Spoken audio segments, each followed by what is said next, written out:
Түнгі сабақтың тапшырмасы. Сіздерге түнгі сабақта мен сіздерге балаңыздар менен тарбия дөңгөлөгүңүздөрдү сызыңыздар, балаңыздардын муктаждыктары канчалык деңгээлде аткарылып жаткандыгын текшерип көрүңүздөр деген тапшырма берилген эле. Ошол сабакка улай тапшырма кетмекчи. Балаңыздын муктаждыктары тууралуу ойлонуп көрүңүз. Балаңыздын физикалык муктаждыктары канчалык деңгээлде аткарылып жатат? Бирок бул анчайын эле маанилүү эмес. Бардык ата эне баланын физикалык муктаждыктарын аткарууга аракет жасайт, бирок ошентсе деле бала пайдалуу тамак аштарды, химикаттан аз болчу өтө маанилүү.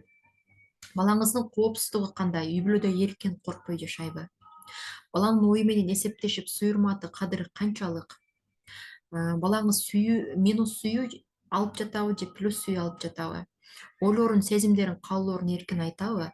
Ушул туурасында ойлонуп көрүңүз.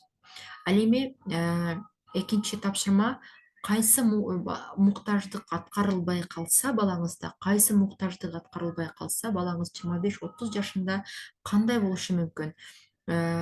Ошону стрелкалар менен туташтырып көрсөңүз, өзүңүз ойлонуп аткарып көрсөңүз. Мисалы үчүн биз баардык эле ата эне балдарыбызды эң биринчи кезекте бактылуу болушун каалайбыз.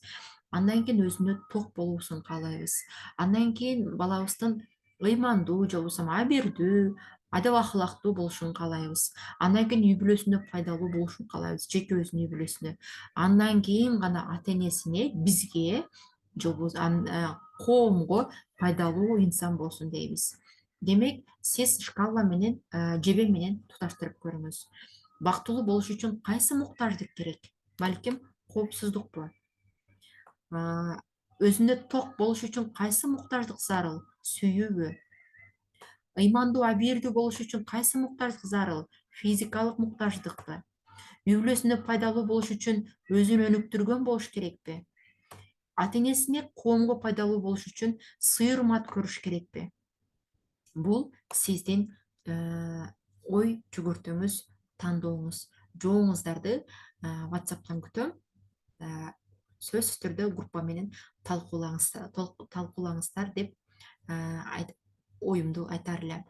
Кайсы муктаждык аткарылса, балабыз 25-30 жашында жыйынтыгы көрүлөт, жыйынтыгы билинет.